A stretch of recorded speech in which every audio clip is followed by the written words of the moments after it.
Hello, part 2 of part 3 of the Ballad of Reading Gaol. I'll give the one verse back to run into it. The warders, with their shoes of felt, crept by each padlocked door, and peeped and saw with eyes of awe grey figures on the floor, and wondered why men knelt to pray who never prayed before. All through the night we knelt and prayed, mad mourners of a course. The troubled plumes of midnight were the plumes upon a hearse, and bitter wine upon a sponge was the savour of remorse. The grey cock crew, the red cock crew, but never came the day, and crooked shapes of terror crouched in the corners where we lay, and each evil sprite that walks by night before us seemed to play. They glided past, they glided fast, like travellers through a mist. They mocked the moon in a rigadoon of delicate turn and twist, and with formal pace and loathsome grace the phantoms kept their tryst.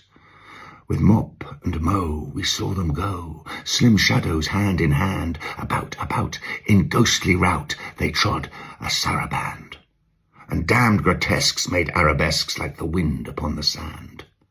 With pirouettes of marionettes they tripped on pointed tread, and with flutes of fear they filled the ear, and their grisly mask they led. And loud they sang, and long they sang, for they sang to wake the dead. "Oh ho!" they cried, "the world is wide, but fettered limbs go lame, and once or twice to throw the dice is a gentlemanly game. But he does not win who plays with sin in the secret house of shame." No things of air these antics were that frolicked with such glee, to men whose lives were held in gyves and whose feet might not go free. Ah, wounds of Christ, they were living things, most terrible to see. Around they waltzed and wound, some wheeled in smirking pairs, with the mincing step of a demi-rep, some sidled up the stairs, and with subtle sneer and fawning leer each helped us at our prayers.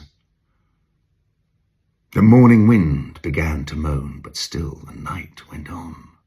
Through its giant loom the web of gloom crept till each thread was spun, and as we prayed we grew afraid of the justice of the sun. The moaning wind went wandering round the weeping prison wall, till like a wheel of turning steel we felt the minutes crawl. Oh, moaning wind, what had we done to have such a seneschal? At last I saw the shadowed bars like a lattice through in lead. At last I saw the shadowed bars like a lattice wrought in lead move right across the whitewashed wall that faced my three-plank bed, and I knew that somewhere in the world God's dreadful dawn was red. At 6 o'clock we cleaned our cells. At 7 all was still, but the soft and swing of a mighty wing the prison seemed to fill, for the Lord of Death with icy breath had entered in to kill. He did not pass in purple pomp, nor ride a moon-white steed. 3 yards of cord, and a sliding board are all a gallows need. So with rope of shame the herald came to do the secret deed.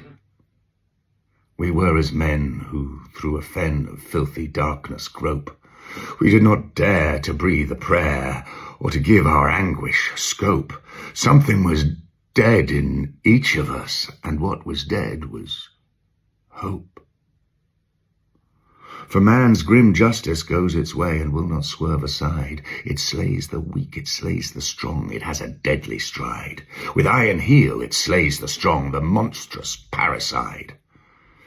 We waited for the stroke of 8, each tongue was thick with thirst, for the stroke of 8 is the stroke of fate that makes a man accursed, and fate will use a running noose for the best man and the worst.